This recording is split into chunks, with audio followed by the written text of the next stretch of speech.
So how do we get started with the Open Roads tools? Well, we need to be looking at resource information.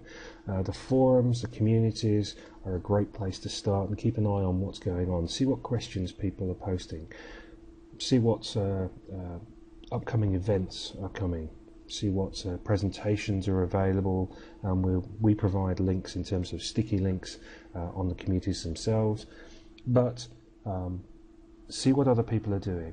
The road and site design community is quite active.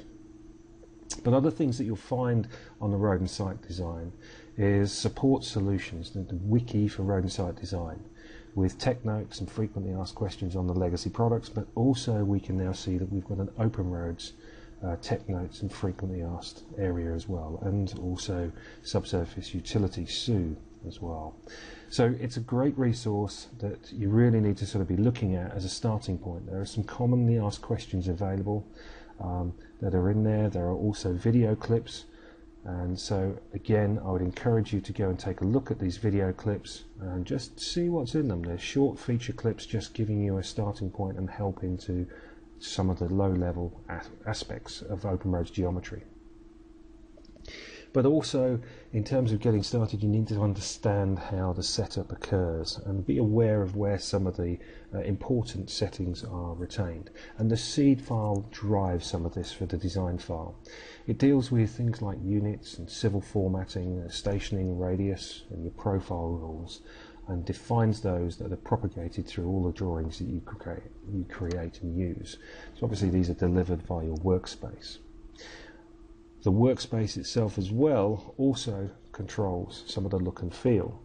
So things like the manipulator settings, the size of the manipulator, the text, and some of the actions with regards to that, and the shading and things, really down to usability levels, are controlled within the workspace. And that's an important aspect that shouldn't be overlooked.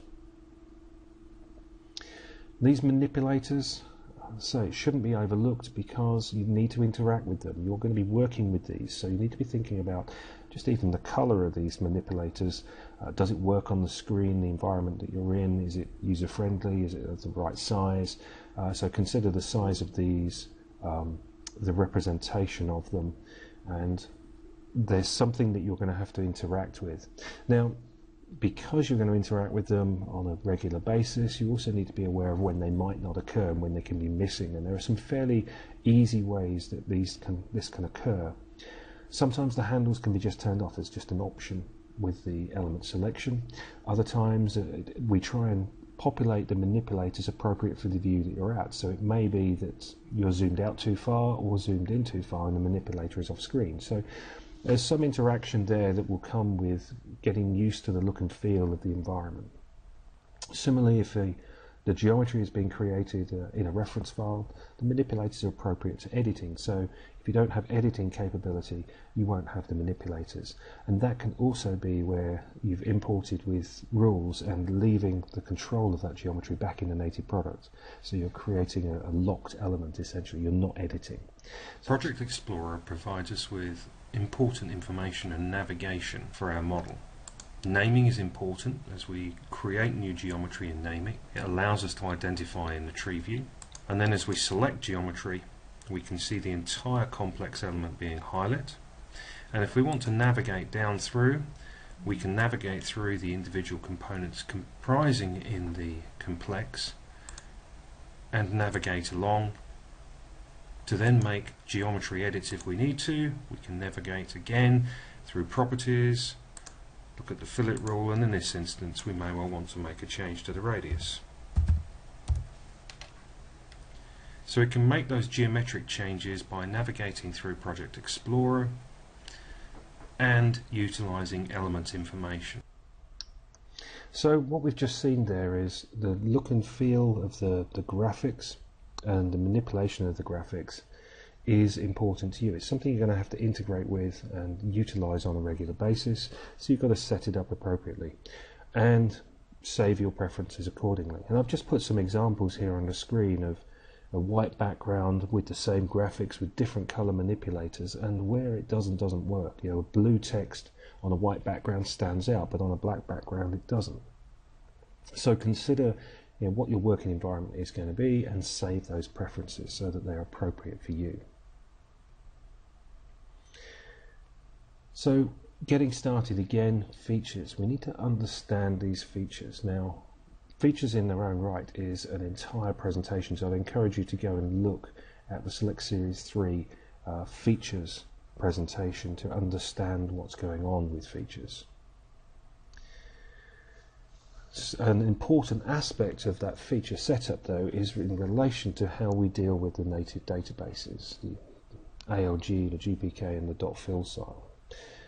We do have the ability to automatically export the geometry to those native files.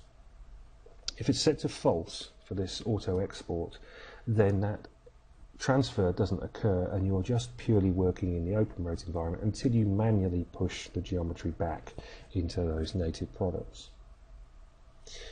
Now this has an implication in respect of the auto annotate option. So if you want your native product annotation to work, then what you will need to do specifically for one environment, and that's the Geopack environment, is you will need to have that auto export enabled. So to get that native product annotation in place, you will need to have the auto export set to true.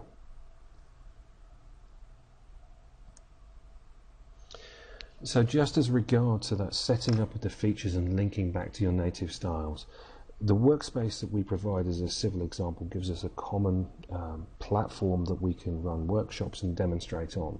And we typically, in those environments, have set the auto export to be true. But actually, from a best practice, I probably wouldn't recommend setting the auto export to true.